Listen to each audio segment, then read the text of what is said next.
کہا جاتا ہے کہ میڈیا کا کام عوام کو ملک کے ساتھ وفادار بنانا ہے۔ اس وفاداری کا سب سے پہلا تقاضا یہ ہے کہ میڈیا نظریاتی سرحدوں کا تحفظ کرے۔ اسی طریقے سے جو گائیڈ لائن دفاعی ادارے انہیں دیں اس کے تحت وہ نشریات اور خبروں کو جاری کرے۔ وہ ملک دشمنوں کو ہیرو بنا کر پیش نہ کرے، ہماری اقدار کا تحفظ کرے، فوج کی محبت لوگوں کے دل میں اجاگر کرے، اور جس وقت انہیں بتایا جائے کہ فلاں سیاستدان، جماعت یا گروہ ملک سے وفادار نہیں ہے تو وہ پھر اس کی تشہیر کرے۔ ملک سے محبت کا یہ تقاضا ہے کہ میڈیا نظریہ پاکستان کے دشمنوں سے دور رہے، اسی طریقے سے ہمارے دشمنوں کے مظالم کو بھی اجاگر کرے۔ جو خارجہ پالیسی ہمارے عسکری ادارے طے کرتے ہیں اس کے تحت دوست اور دشمن ممالک کی تمیز کے ساتھ خبریں نشر کرے۔ اسی کے ساتھ ساتھ ایک اور نقطہ ہے 12واں، اس میں یہ ہے کہ عوام کی تعلیم و تربیت، اصلاح اس قوم کے دانشور، مفکرین اور تعلیمی نصاب کرتے۔ چنانچہ ان تمام سطحوں پر پاکستان کی نظریاتی سرحدوں کے تحفظ کی نفسیات کو پیدا کرنا ایک بہت بڑی خدمت ہے۔ اس سلسلے میں ایسے گروہوں کو اپنا موافق بنانا ملک کی بقا اور سالمیت کے لیے ضروری ہے۔ غم صاحب، آپ نے اس ملک میں شعور کی آنکھ کھولی، اسے بنتے دیکھا، اور جو کچھ یہاں پر فوج کے بیانیے کے نکات سامنے آئے، ہم نے دیکھا کہ باقاعدہ ایسے نظریاتی میڈیا کے ادارے بنائے گئے کہ جن کا مقصد یہ تھا کہ وہ اسی بیانیے کو فروغ دیں۔ اسی کے ساتھ ساتھ ہمارا نصاب جس میں مطالعہ پاکستان، تاریخ پاکستان پڑھائی جاتی ہے، اس زاویے سے پڑھائی جاتی ہے کہ بچہ جب شعور کی عمر کو پہنچے تو اس کے دل و دماغ میں یہ حقیقت پیوست ہو جائے کہ ہمارے دشمن کون ہیں اور ہمارے محسن کون ہیں۔ یہ جو پورا کا پورا ایک طریقہ کار اختیار کیا گیا، کیا آپ کو لگتا ہے کہ اس کے ذریعے جو کچھ حاصل کرنا مقصود ہے وہ حاصل بھی ہو سکتا ہے؟ پہلی بنیادی بات یہ سمجھ لیجئے کہ انسانی شخصیت کی اگر صحیح معنوں میں تعمیر کرنا پیش نظر ہو تو اس میں وفاداری کا مرجع صرف اور صرف سچائی کو ہونا چاہیے۔ یعنی سچ کیا ہے؟ جب آپ کے ہاں بچہ شعور کی عمر کو پہنچے تو اس میں جو چیز مجھے بھی، آپ کو بھی، قومی سطح پر بھی اگر کوئی اہتمام کرنا ہے تو سکھانی ہے، پہنچانی ہے، وہ یہ ہے کہ محبت کا مرجع سچائی ہے، وفاداری کا مرجع سچائی ہے، تلاش کا ہدف سچائی ہے، زندگی کا مقصد سچائی ہے۔ اور اگر آدمی کو اپنے شب و روز کسی چیز کے لیے وقف کرنے چاہیے تو وہ سچائی ہے۔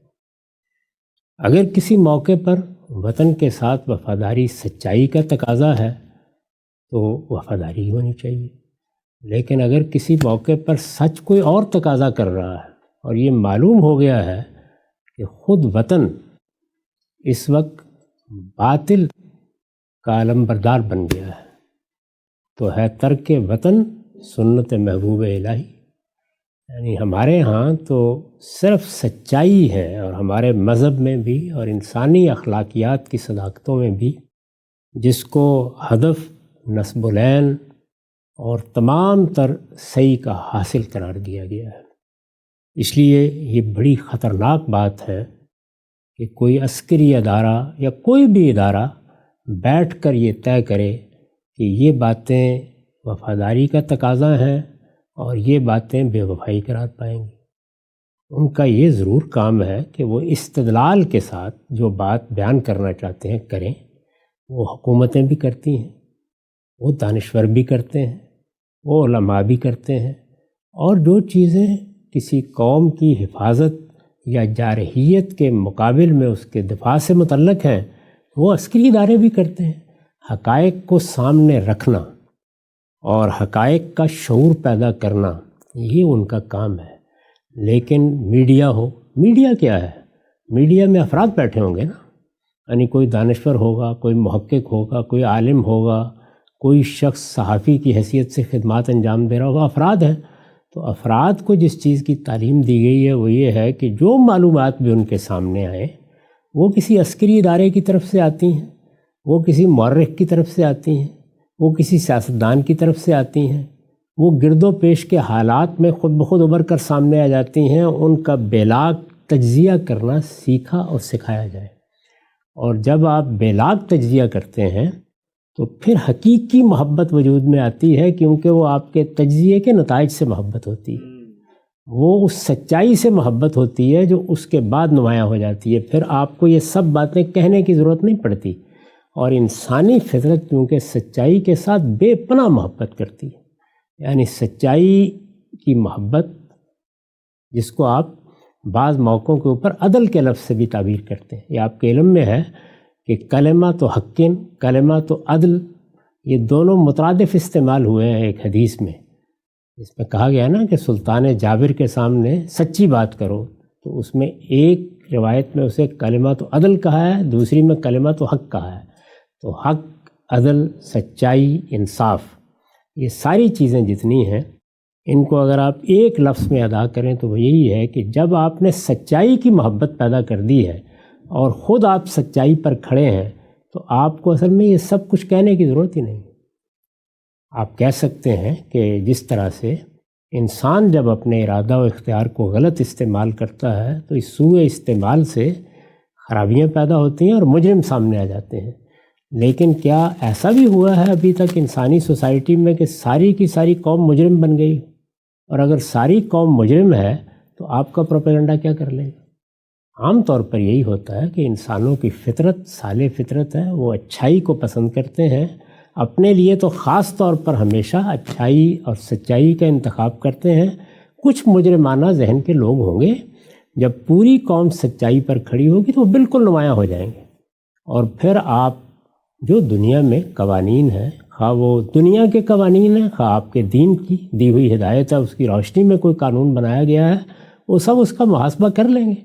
یعنی جس طرح ہم بیان کر چکے ہیں کہ حکومتوں کو یہ اختیار حاصل ہے اور یہ اختیار ان کے وجود نے انہیں دیا ہے، اور عقل عام تقاضا کرتی ہے کہ ان کے پاس یہ اختیار ہونا چاہیے کہ اگر کوئی ایسی بات ہو رہی ہے جو لوگوں کی جان مال آبرو کے لیے خطرہ بن سکتی ہے، یہ ریاست کیا ہے، وطن کیا ہے، یہ بھی لوگوں کی جان مال آبرو کی حفاظت کے لیے ہے، یعنی یہ سب لوگوں کے لیے ہے، افراد کے لیے ہے۔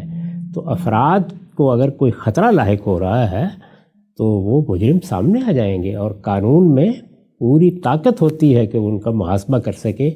جس وقت آپ اس طرح کے ایجنڈا کو لے کر چلتے ہیں، اس نوعیت کا پروپیگنڈا کرتے ہیں، اس طرح کی وفاداری اور غداری کے فتوے دیتے ہیں، اور پھر میڈیا کو یا دوسرے ذرائع کو یا اپنی قوم کی دانش کو یا اپنے علماء کو اس کے لیے استعمال کرتے ہیں، تو یہ حقیقت ہے کہ آپ خود بھی جانتے ہیں کہ آپ جھوٹ بول رہے ہیں، اور وہ بھی جانتے ہیں کہ وہ جھوٹ بول رہے ہیں، چنانچہ بجائے اس کے کہ لوگوں میں سچائی کی محبت پیدا ہو، وہ جھوٹ بولنے کو اپنا ہنر بنا لیتے، جھوٹ سے توقعات وابستہ کرتے، جھوٹ کی بنیاد پر اچھے نتائج کی امید رکھتے، اور پھر یہ خیال کرتے ہیں کہ رنگ لائے گی ہماری فاقہ مستی ہے۔ بڑی خوبصورتی سے آپ نے اس نقطے کو واضح کیا۔ یہ بتائیے گا، ایک بہت ہی جس کو کہتا ہوں جزئیے میں ایک بات کو پوچھنا چاہتا ہوں۔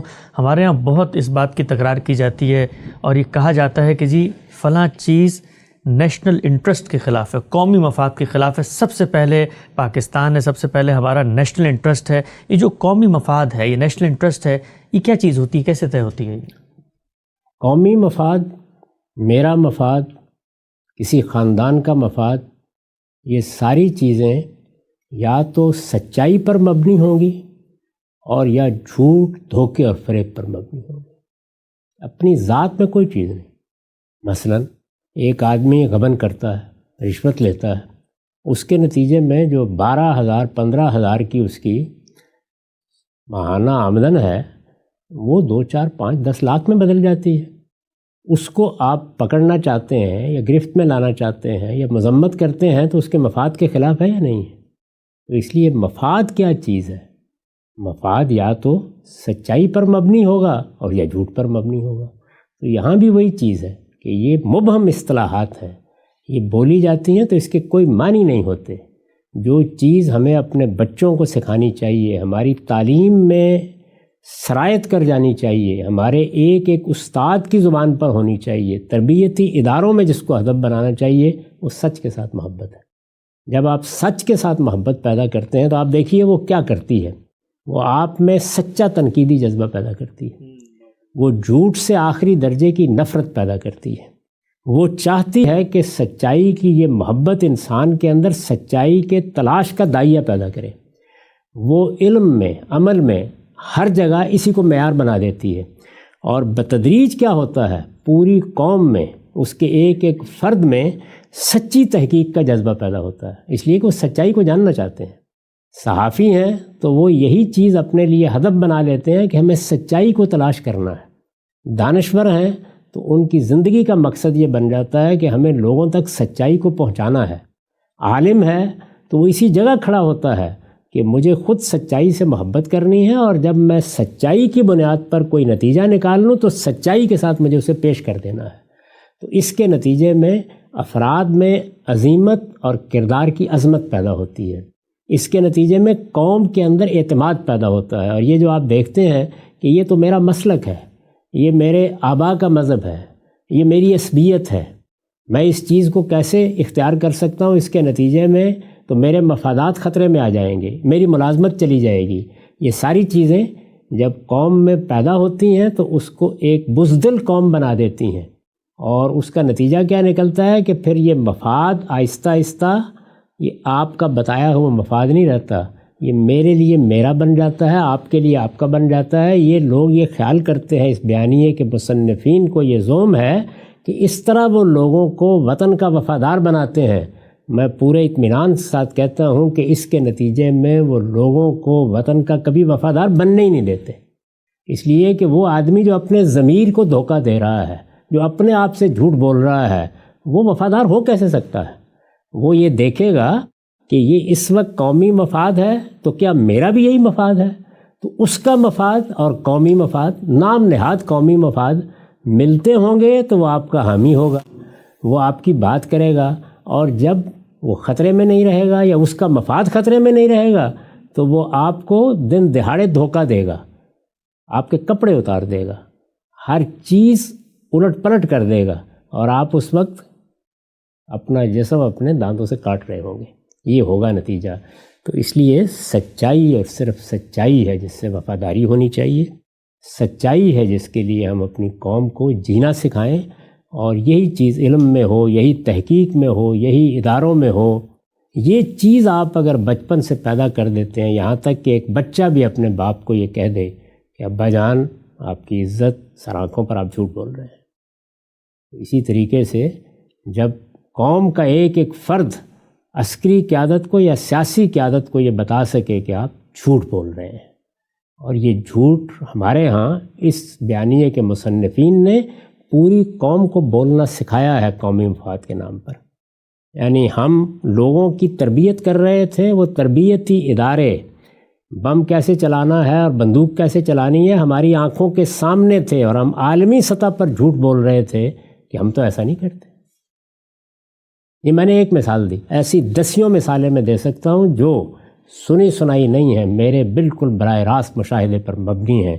میں نے 30-35 سال تک قومی مفاد کے نام پر صرف جھوٹ بولتے دیکھا ہے اس کے مصنفین کو، اس لیے میں بہت دستبستہ ان کی خدمت میں عرض کرتا ہوں کہ اب اس سے باز آ جائیں اور اپنی قوم کو سچائی پر قائم ہونے دیں۔ ہماری عظمت، ہماری ترقی، ہمارے وقار، سب کا راستہ یہی ہے کہ ایک ایک بچہ ہم میں سے سچائی کا وفادار ہو۔ اور اگر آپ کا وطن سچائی پر ہے تو بھائی جب سچائی کے وفادار پیدا ہو جائیں گے تو وہ آپ کے وفادار کیوں نہیں ہوں گے؟ بہت ہی اہم نقطہ۔ اور اگر آپ جھوٹ بول رہے ہیں تو کوئی شریف و نفس آدمی کیوں آپ کا وفادار ہو؟ تو اصل چیز سچائی ہے، اور سچائی ہی دین ہے، سچائی حقیقت ہے، اور سچائی ہی کے نتیجے میں اعلیٰ علم پیدا ہوتا ہے۔ اور جو لوگ سچائی پر اپنی قوم کی تربیت کرتے ہیں انہی پر اللہ تعالیٰ کی وہ رحمت نازل ہوتی ہے جس کو قرآن میں بیان کیا گیا ہے کہ لَأَكَلُوا مِن فَوْقِهِمْ وَمِن تَحْتِ أَرْجُلِهِمْ۔ آسمان اپنی نعمتیں ان پر برساتا ہے، زمین اپنے خزانے ان کے لیے اگل دیتی ہے، اور اسی طرح کی قومیں ہیں جو سچائی پر قائم ہوتی ہیں، جو دنیا بھر میں اپنا وقار قائم کر لیتی ہیں، اور پھر لوگ ان پر اعتماد ہی نہیں کرتے۔ اگر وہ صورتحال پیدا ہو جائے جو اس وقت ہمارے ہاں معیشت کی ہوئی ہے تو لوگ اپنے خزانے بھی آ کے لٹا دیتے ہیں۔ ہم سے بڑی اہم بات اور بڑی دردمندی اور متاع درد و افسوس کے ساتھ آپ نے اس کو پیش کیا۔ ایک اور توضیح نقطہ میں پوچھنا چاہتا ہوں، ہم لوگوں نے جس وقت اس ملک کی تاریخ پڑھی اور اس ملک کے اندر جو سیاسی حرکیات کے اندر تبدیلی آئی، سماجی مطالعہ کیا، تو ہر جگہ پہ یہ بات نظر آئی کہ خواہش یہ ہے کہ اگر سچائی بیان کر دی جائے تو پھر قومی وحدت کی جو ہے وہ تو شرازہ بندی ہو جائے گی، اور وہ جو ایک یکجہتی کا تصور ہے، مثلا اگر یہ بتا دیا جائے کہ جی دشمن نے رات کے اندھیرے میں حملہ نہیں کیا تھا، آپ نے آغاز کیا تھا اور اس کے بعد پھر آپ کو منہ کی کھانی پڑی، تو پھر اس کے بعد ہم لوگوں کی جو قومی نفسیات ہے اس میں جو ادارے ہیں ان کا وقار کیسے برقرار رہے گا؟ یعنی اداروں کا وقار پھر وقتی طور پر ہی ہوگا نا، اس کے بعد بے وقاری کی وہ انتہا ہوگی کہ میں بھی بیٹھا ہوا بے وقار کر رہا ہوں گا، آپ بھی کر رہے ہوں گے، اور خود ان کے اپنے تربیت یافتہ لوگ بھی کر رہے ہوں گے، تو یہی ہوگا نا، یعنی ہر شخص یہ کہہ رہا ہوگا۔ تو اس لیے اگر اس وقت بھی سچ بولا جاتا، دیکھیے رسالت مآب صلی اللہ علیہ وسلم نے، انبیاء علیہ السلام کی جو تاریخ ہمیں معلوم ہے، اس نے دنیا میں جو بڑی شخصیات پیدا ہوئی ہیں اور انہوں نے سیاست میں کوئی کردار ادا کیا، انہوں نے سچ بولا ہے۔ یہ سچ ہے کہ جس کی بنیاد پر آپ عظمت کی طرف بڑھتے ہیں، کامیاب ہوتے ہیں۔ چنانچہ آپ دیکھیے کہ یہ جتنے اس طرح کے مارکے ہوئے جن میں جھوٹ بولا گیا، بالآخر اس جھوٹ کی ہنڈیا چوراہے میں پھوٹ گئی، دیکھ لیا کچھ بھی نہیں ہوا اس کے نتیجے میں۔ یعنی اس جھوٹ نے ایک اور جھوٹ کو جنم دیا، اس نے ایک اور جھوٹ کو جنم دیا، اور آخر میں کوئی چیز باقی نہیں رہی۔ تو کسی قوم کے لیے عظمت کا مقام اصل میں سچائی میں ہے۔ آپ کے ہاں جو قیادت پیدا ہوئی تھی اس پر آپ 10 اعتراضات کر سکتے ہیں، کیا میں پاکستان سے پہلے کی قیادت کی بات کر رہا ہوں، لیکن جس چیز پر پوری قوم نے اعتماد کیا وہ کیا تھا، وہ یہ ہے کہ ہماری قیادت سچ بولتی ہے، سچ بولتی ہے۔ یعنی سچائی پر کھڑی ہوئی قیادت ہے کہ جو وہ اعتماد دیتی ہے قوم کو کہ یہ میں کر رہا ہوں، اگر میں نے کوئی غلطی بھی کی ہے تو میں بتاؤں گا کہ یہ غلطی مجھ سے ہوئی ہے، اور اس غلطی پر بھی میں اپنی قوم کو اعتماد میں لوں گا۔ تو ضمیر اگر صاف ہے اور اگر آپ فی الواقع اپنے آپ کو اپنے رب کے سامنے جواب دہ سمجھ کر سچ بول رہے ہیں، تو پھر وہ قیادت پیدا ہوتی ہے جس کے بارے میں کہا گیا ہے کہ نگاہ بلند سخن دل نواز جاں پرسوز، یہی ہے رخت سفر میرے کارواں کے لیے۔ اب آخری سوال اس نکات کے اوپر یہ اٹھتا ہے کہ دنیا نے اپنے اجتماعی وزڈم اور بصیرت سے بھی کچھ چیزیں سیکھی ہیں۔ مجھے یہ بتائیے گا آپ کا اپنا تجربہ کیا ہے کہ اگر کوئی خرد افروز ہے، ترقی پسند ہے، تجزیاتی صلاحیت رکھتا ہے، تنقید کرتا ہے، ہم نے دیکھا کہ اس بیانیے کی جانب سے جو رد عمل سامنے آیا اس میں ایک چیز بالکل کامن تھی کہ اگر آپ بندے کی زبان بند کرا دیں، اس کو اٹھا لیں، اس کو خاتمہ کر دیں، تو شاید یہ جو سلسلہ ہے سیل رواں کا یہ رک جائے گا۔ آپ کی زندگی کا تجربہ کیا ہے کہ جو شخص تنقید کر رہا ہے، محض اس کی زبان بند کرنے سے کیا وہ تنقید رک جاتی ہے؟ نہ صرف یہ کہ تنقید نہیں رکتی، بلکہ آہستہ آہستہ آپ کی اپنی حیثیت ختم ہونا شروع ہو جاتی ہے۔ اس بیانیے کے مصنفین نے اس وقت جو اپنا حال دیکھا ہے اور جو کچھ ان کے ساتھ ہوا ہے، میں نہیں چاہتا اس کو دہرانا، اس لیے کہ روزمرہ کی چیزوں پر تبصرہ کرنا میں پسند نہیں کرتا۔ کیا یہ واقعہ نہیں ہے کہ اس کے بعد کوئی عزت نام کی چیز باقی رہ گئی؟ یہی ہوتا ہے۔ اس کا آخری نتیجہ کیا نکلتا ہے؟ کسی سازش میں جتنے عناصر ہوتے ہیں وہ ایک دوسرے کو رسوا کرنا شروع کر دیتے ہیں۔ اس میں ہر تیسرا شخص وعدہ معاف گواہ ہوتا ہے۔ اس میں کل کے آپ کے ساتھی آج آپ کے کرتوت بیان کر رہے ہوتے ہیں۔ یہ کام کہیں کر کے دیکھ لیجئے، خاندان میں کر کے دیکھ لیجئے۔ کچھ عرصے کے بعد کئی مرتبہ جو خاص طور پر جوائنٹ فیملی سسٹم ہمارے ہاں رہا ہے، اس میں لوگ ایک دوسرے کے خلاف سازشیں کرتے ہیں۔ ایک وقت آتا ہے کہ انہی میں سے کوئی ایک بات بیان کر رہا ہوتا ہے، کوئی دوسری بات بیان کر رہا ہوتا ہے۔ اسی طرح کا معاملہ سیاسی جماعتوں میں ہوتا ہے، قبیلوں میں ہوتا ہے۔ یہی چیز اگر آپ دیکھیں تو قومی سطح پر ہوئی ہے۔ کیا دنیا میں کوئی شخص یقین کرتا ہے اب ہمارے اوپر کہ ہم نے افغانستان میں مداخلت نہیں کی؟ کوئی یقین کرتا ہے کہ ہم نے کشمیر میں مداخلت نہیں کی؟ کوئی یقین کرتا ہے کہ بمبئی کے حادثے میں ہمارا ہاتھ نہیں تھا؟ مجھے بتا دیں، میں آپ جو جی چاہے کہتے رہیں، دنیا مانتی ہے۔ تو اس کا مطلب یہ ہے کہ رسوا ہو گیا آخری درجے میں۔ اب ہم قومی حیثیت سے لوگوں کے سامنے کھڑے ہو کر یہ بھی نہیں بتا سکتے کہ ہمارے ساتھ یہ حادثہ ہوا ہے، تو یہ دیکھ لیجئے ہمارا حال اب وہ ہو گیا ہے کہ جو اس لڑکے کا ہوا تھا جو شیر آیا کہا کرتا تھا، اب تو شیر آ بھی جائے گا تو کوئی یقین نہیں کرے گا کہ فی الواقع ان کے اوپر کوئی شیر آ گیا ہے۔ اس لیے سری جھوٹ، ایک کے بعد دوسرا جھوٹ، پھر وہ جھوٹ یہ اپنے پروردہ سیاستدانوں کو سکھاتے ہیں، پھر وہ پروردہ سیاستدان اسی جھوٹ کی بنیاد پر پروپیگنڈے کا طوفان اٹھاتے ہیں، اور پھر ایک وقت آتا ہے وہ بیٹھ کے بتا رہے ہوتے ہیں کہ یہ بھی جھوٹ تھا، یہ بھی جھوٹ تھا، یہ بھی جھوٹ تھا، یہ بھی جھوٹ تھا۔ اس کے بعد کیا عزت باقی رہ جاتی ہے؟ اور پھر آپ کے پاس اس کے سوا کیا ہوتا ہے کہ ادھر سے ایک سچائی کو جھوٹ قرار دیا جائے، جھوٹ کو سچائی قرار دیا جائے، ادھر سے آپ کی طرف سے، اور پوری قوم بیٹھی ہوئی دیکھ رہی ہوتی ہے کہ سچ کیا تھا اور جھوٹ کیا تھا، اور آخر میں نتیجہ کیا نکلتا ہے؟ دونوں جھوٹے ہیں۔